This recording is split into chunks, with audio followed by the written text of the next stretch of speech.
And I don't want to be rough, I don't want to be harsh, but I am talking to you like I freaking wish somebody would have talked to me.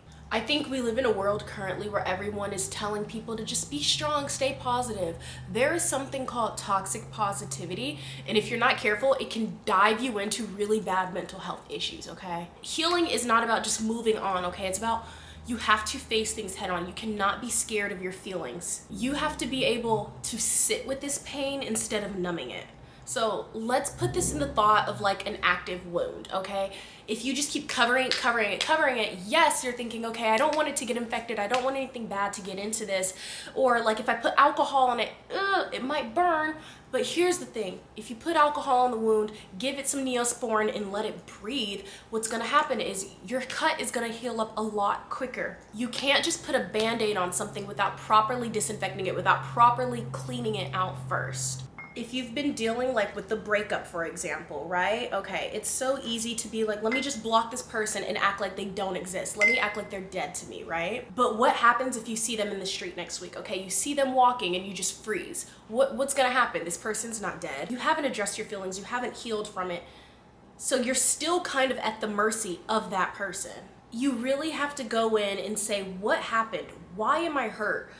What's really happening here? You might be saying, well, Kaylee, I don't know what my wounds are. I don't really know. All I know is I just don't feel good. I just feel sad every single day. So what I want you to do is in those moments when you're really feeling sad, I want you to put your hand on your heart and really just think, is my heart racing? Is my head hurting? Does my back hurt? Is my shoulders hurting?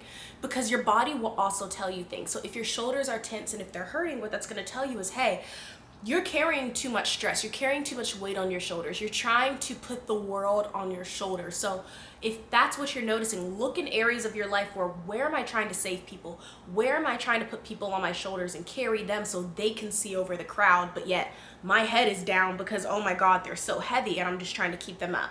Really try to figure out the areas of your life where that's happening. Another thing, if you're nothing like me and you like writing, I wish I was one of these people, but what you could do is write down your thoughts. Like if you are a writer, just write them. And if you're more like me and you can't stand the idea of putting a pen to paper, we're gonna ignore my phone going off in the background right now, my fax machine, yes, vintage. What I want you to do, if you're not like a writing person, I want you to do a video diary. That's what I had to do. Like every time something horrible happened, because I was in an abusive relationship and narcissistic abuse. And when that happens, a lot of the times you're in denial, right? So I would start literally taking videos of myself having these breakdowns, having these crying sessions, so I could look back on them and be like, oh, okay, that's what it is. Because I would like to play that, oh, I don't know, like I can't remember, like, because trauma will make you forget.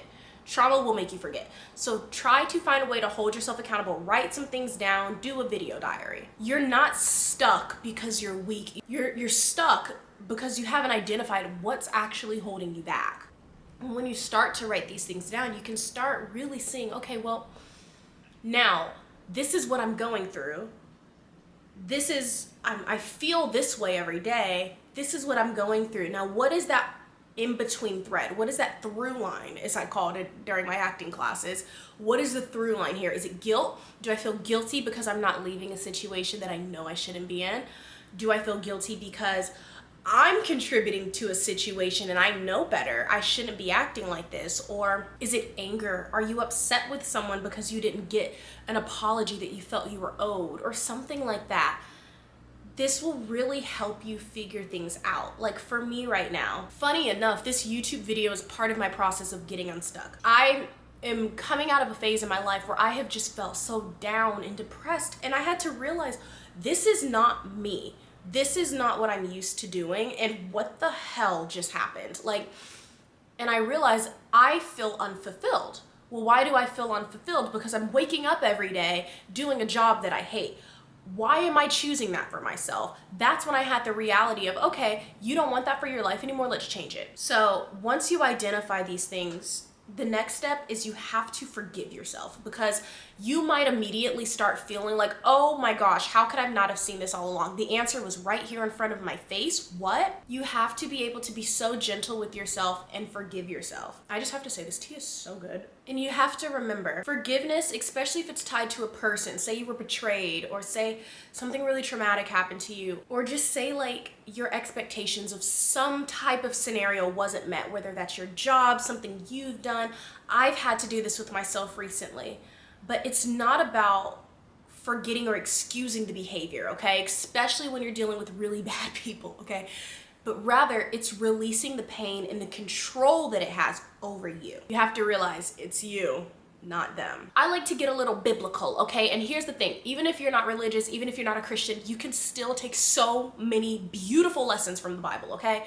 Life lessons from the Bible, even if you're not religious. So let's take it to church real quick. Ephesians 4:32. Be kind and compassionate to one another, okay? Forgive each other, just as Christ forgave you. Now, oh, honey, I know I'm not Jesus. What would Jesus do? Well, I wouldn't fully know because I'm not him, but I can try my best. And that's what we have to do, because we do have pain. We do have trauma. We do have a shadow side, and it's so hard. Like, it's so hard. So let me unpack something quickly for me. I must get some more tea for this because Godspeed. My dad was not in my life growing up, right? And I had probably the worst mental breakdown of my life last summer due to him. Let's just say some child support stuff happened growing up my whole life.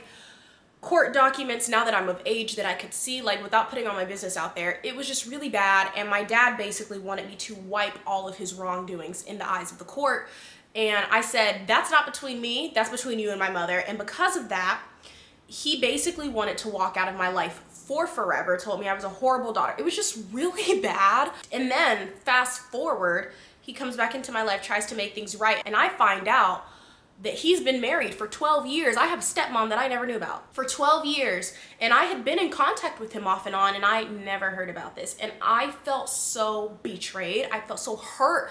Even talking about it to this day, I still feel that just heartbreak, because it's just like, how dare you? And listen, my dad was a player, okay? Like, I would let him know how much of a player he was. And even when I would make the jokes about it growing up, because I was so hurt, he would never say anything. So the fact that he just sprung this on me, that all of a sudden I have a stepmom, what? But you have to take a step back, okay? You have to really remove yourself from a situation and be like, I can't control other people, but I can control how I react to other people. And that has been the hardest thing for me. I went to drama school, okay? I am dramatic. I feel on a deep level. Literally for 4 years, I was trained how to feel every emotion deeply and authentically, even if it's not what I was feeling in the moment. I knew how to actually make it into a real feeling. And so when my life starts spiraling, I'm like, what is happening? What you have to realize is the more you analyze, well, why did this happen? Why didn't he tell me this? I should have known this. If he loved me, I would have known this, and he would have told me this, blah, blah, blah, blah, blah.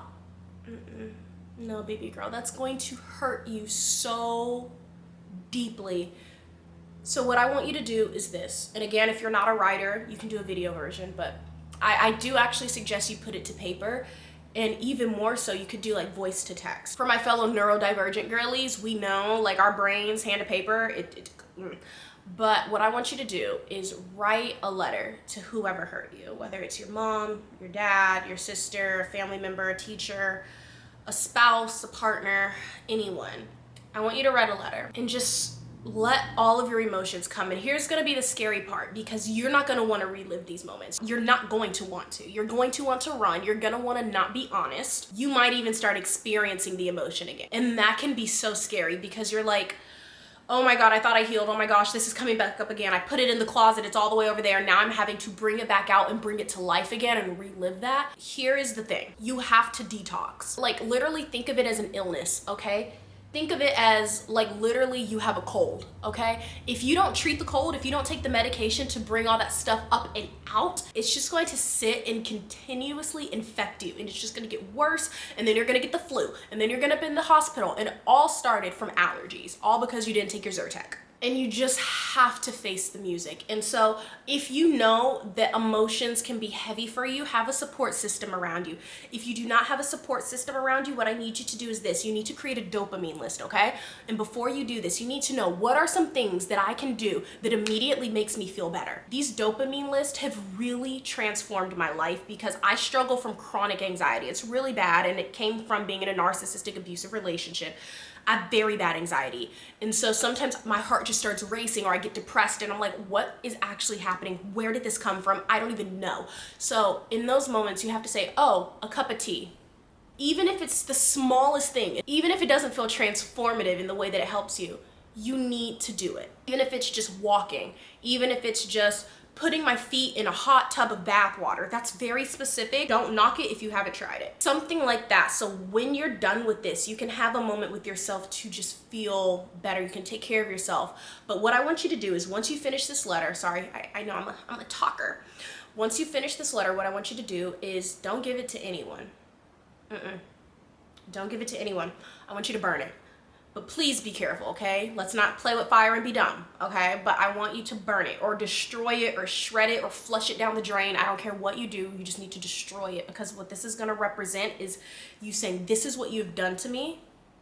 No more. It's disintegrated. You have to realize healing is about receiving something for yourself, okay? It's not about forcing it. So if you're not ready to get rid of that letter, don't get rid of it. Sit on it until you're ready, until you're like, you know what? Enough is a freaking enough. I'm done.